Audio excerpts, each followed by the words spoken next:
अस्सलाम वालेकुम दोस्तों, मैं मुदस्सिर रहमान और यहाँ पर मैंने बाय किया है AMD का Radeon RX 590। तो इसकी अनबॉक्सिंग करेंगे।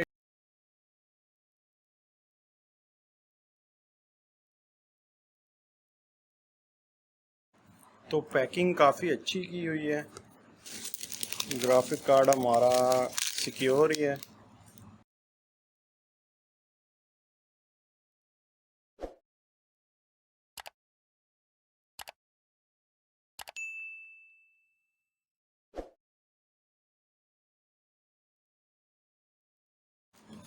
बॉक्स को साइड पे कर देता हूँ मैं। तो ये आ गया हमारा ग्राफिक कार्ड। यहाँ पर लाइट्स वगैरह होती हैं दोनों फैंस में। तो काफ़ी भारी है, बड़ा भी है ग्राफिक कार्ड। और ये आप देख सकते हो नाइट्रो प्लस स्पेशल एडिशन में ब्लू कलर का 6 पिन 8 पिन कनेक्टर के साथ। और यहाँ पर इसकी दो डिस्प्ले पोर्ट, दो HDMI पोर्ट, एक DVI पोर्ट है। और बैक साइड पर आपको प्लेट भी इसकी मिलती है, बैक प्लेट।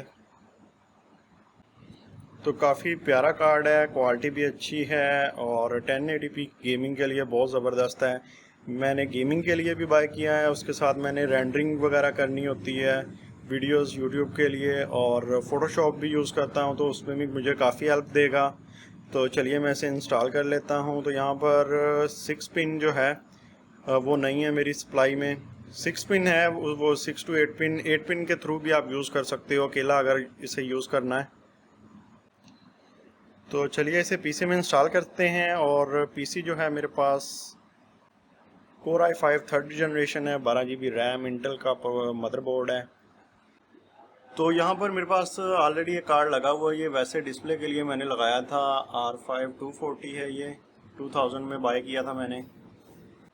तो इससे पहले मैंने RX 580 बाय किया था, जिसकी वजह से मैंने केस का ये हाल कर दिया, क्योंकि वो हीटअप बहुत होता था, माइनिंग में यूज़ हुआ कार्ड था, तो इसलिए मैंने केस का ये सत्यानाश किया हुआ है। वैसे ओवरऑल पीसी अपग्रेड करने वाला है। चलिए इंस्टॉल कर देते हैं हमारा RX 590। तो इसके लिए मिनिमम आपको 500 वाट की पावर सप्लाई चाहिए, जो कि मेरे पास लगी हुई है कूलर मास्टर की।